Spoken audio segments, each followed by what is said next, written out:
एक था राजा, एक थी रानी। लगभग हर राजा की कहानी का सार कुछ ऐसा ही होता है। पर एक बार एक देश में कुछ ऐसा हुआ कि राजा रानी के बदले उनके दरबारियों के ज़्यादा चर्चे हो गए। मॉडर्न भाषा में दरबार को काउंसिल कह लीजिए। जब भी कोई सवाल दरबार में उठता है उस पर सारे दरबारी चर्चा करते। पर जैसा कि मॉडर्न दफ्तरों में भी कहा जाता है, बॉस इज ऑलवेज राइट। और ये कहानी है तब की जब राजा ही बॉस होता था और जो राजा के साथ वो भी राइट।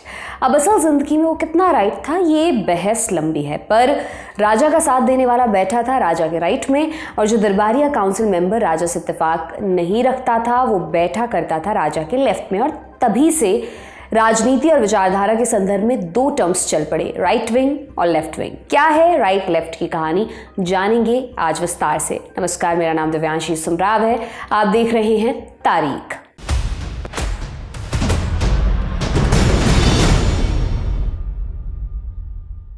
लेफ्ट लेग आगे आगे, राइट लेग पीछे पीछे, ये गाना हमने सुना था शाहरुख खान की एक मूवी में। गाने के बोल में एक चीज़ जो सबसे यूनिक थी वो ये कि लेफ्ट और राइट दोनों साथ साथ एक डायरेक्शन में चल रहे हों, दोनों साथ चले तो बन गया डांस स्टेप। पर आज हम बात करेंगे पॉलिटिक्स वाले लेफ्ट और राइट की। अपवादों को हटा दें तो शायद ही कभी दोनों एक साथ आते हैं।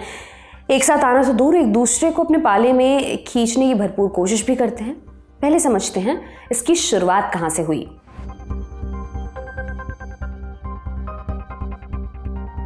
बॉलीवुड की पुरानी फिल्में याद कीजिए, 60-70 के दशक वाली। एक अमीर सेठ, उससे परेशान गांव के गरीब लोग, कुछ ऐसा ही हो रहा था 18वीं सदी के फ्रांस में।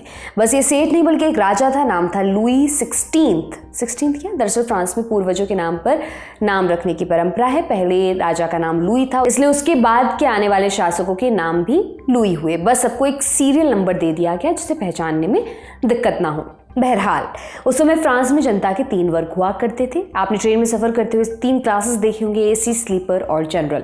18वीं सदी में फ्रांस की जनता भी ऐसी ही 3 कैटेगरीज में बटी हुई थी। इनको एस्टेट्स कहते थे। फर्स्ट स्टेट माने अमीर लोग, सेकेंड एस्टेट अपने समय के मिडिल क्लास जैसा ये पुरोहित वर्ग था, और तीसरा था थर्ड एस्टेट, समाज का सबसे निचला वर्ग। राजा के लगाए हुए टैक्स को भी यही थर्ड एस्टेट भरता था, यानी पूरी मेहनत मजदूरी करता और फिर टैक्स भी चुकाता, और इसके पूरे मजे लेते थे राज्य के बाकी लोग।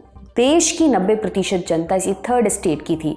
जनता का सिस्टम तो आपने समझ लिया। अब चलते हैं उस काउंसिल या असेंबली की तरफ जिसकी बात हमने शुरुआत में की थी। राजा की एक सभा होती थी जिसे असेंबली कहते थे। अपने यहाँ जैसे पार्लियामेंट है, कुछ वैसा ही से समझ लीजिए। अगर टैक्स बढ़ाना हो तो राजा को इस असेंबली की मंजूरी लेनी पड़ती थी, पर यह मंजूरी भी केवल टैक्स के लिए ही चाहिए होती।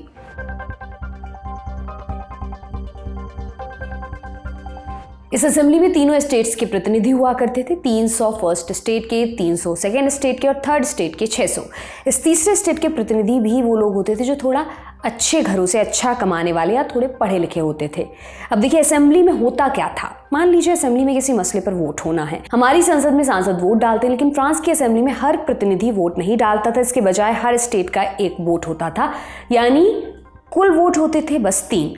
अब सोचिए कौन सा प्रस्ताव पास होता होगा। स्वाभाविक है वही जिसे 2 या 3 वोट मिलेंगे। अब जो प्रस्ताव अमीरों के पक्ष में होते उसके पक्ष में हमेशा 2 वोट तो कम से कम पड़ते ही। अभिजात्य वर्ग यानी पहला स्टेट और पुरोहित वर्ग यानी दूसरा स्टेट ही हमेशा अपने फायदे के बिल पास कराते, और आम जनता मजदूर क्लास को कुछ नहीं मिलता। जैसे तैसे सिस्टम चल रहा था। साथ ही लोगों के मन में असंतोष भी बढ़ता जा रहा था। असल समस्या तब शुरू हुई जब एक रोज राजा का खजाना खाली हो गया। इसी से निपटने के लिए राजा ने टैक्स बढ़ाने की बात की। लोग पहले ही राजा से त्रस्त थे, ऊपर से टैक्स बढ़ाने की बात ने उन्हें और भड़का दिया।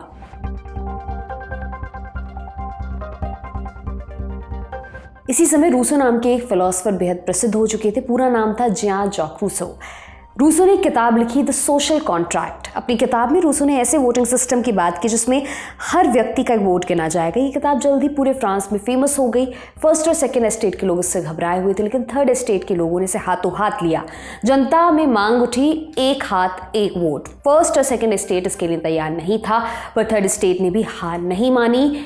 उन्होंने राजा की शक्तियों पर रोक लगाने की ठानी, और इसकी वजह से हुआ 2 चीज़ों का निर्माण। एक थी फ्रांस की नेशनल असेंबली, दूसरा संविधान। इस क्रांति के नेता थे मिराबो और एबे सियस। मिराबो खुद एक ऊंचे परिवार से थे, पर वो थर्ड स्टेट की मांगों के साथ थे। एबे सियस भी चर्च में पादरी थे, पर उन्होंने भी क्रांति में बढ़ चढ़कर हिस्सा लिया। क्रांति सुलगती जा रही थी और जल्दी इस चिंगारी ने आग का रूप ले लिया। ठंड का मौसम था, कड़ाके की ठंड की वजह से अनाज की भारी कमी हो गई।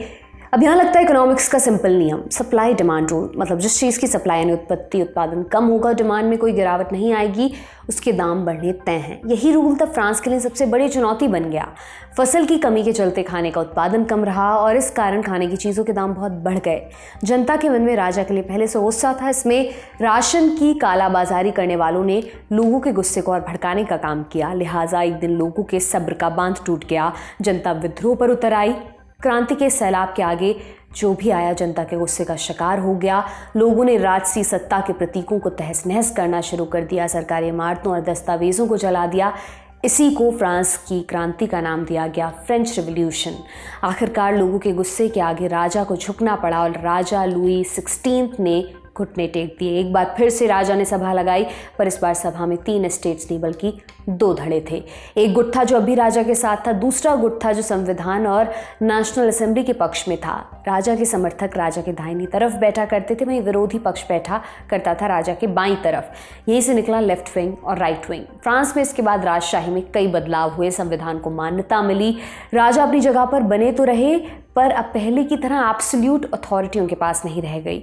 अब राइट और लेफ्ट का कॉन्सेप्ट आ चुका था, पर फ्रांस के अलावा और कहीं भी इस तरह का प्रयोग नहीं हुआ था। इसलिए ये सोच, या जिसे हम कैटेगराइजेशन कहते हैं, ज़्यादा फैली नहीं थी।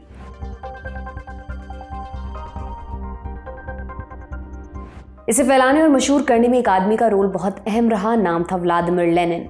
बोल्शेविक क्रांति के जनक के तौर पर जाने जाने वाले व्लादिमीर लेनिन, बदलाव लाने को आतुर रहने वाले लेनिन कार्ल मार्क्स के शागिर्द थे।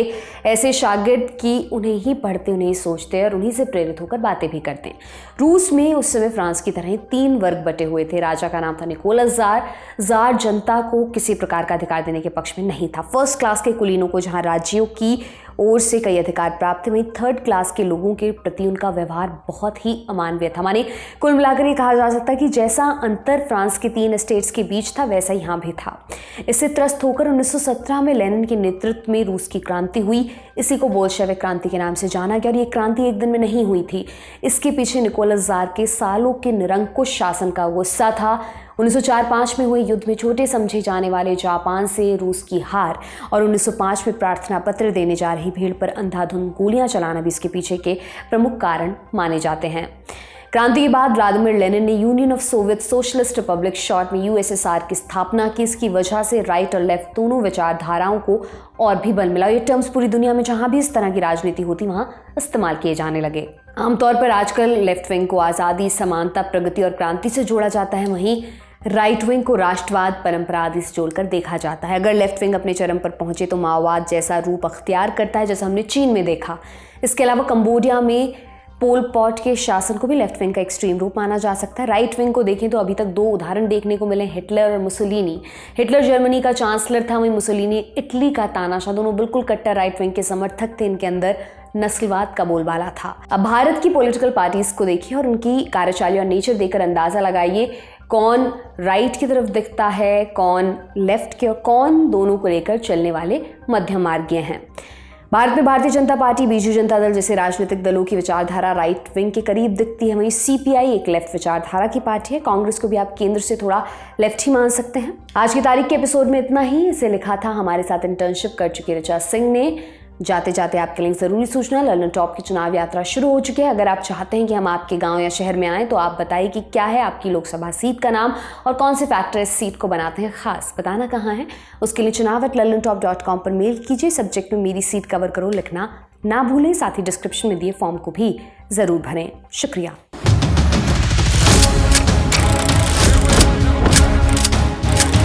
कंधों पर मेहनत का बस्ता, आंखों पर कौतूहल का लेंस, आपकी कहानियों के पहले गवाह और पर्दे के पीछे के नायक गांव देश के मिजाज सुनने को तैयार हैं।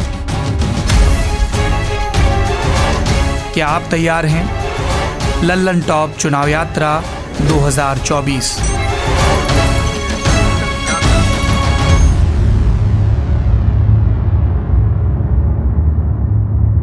Powered by Mangaldeep. प्रार्थना की महक, प्रार्थना के बाद भी। Candid dusting powder, ITC sunrise मसाले, स्वाद बिहार का।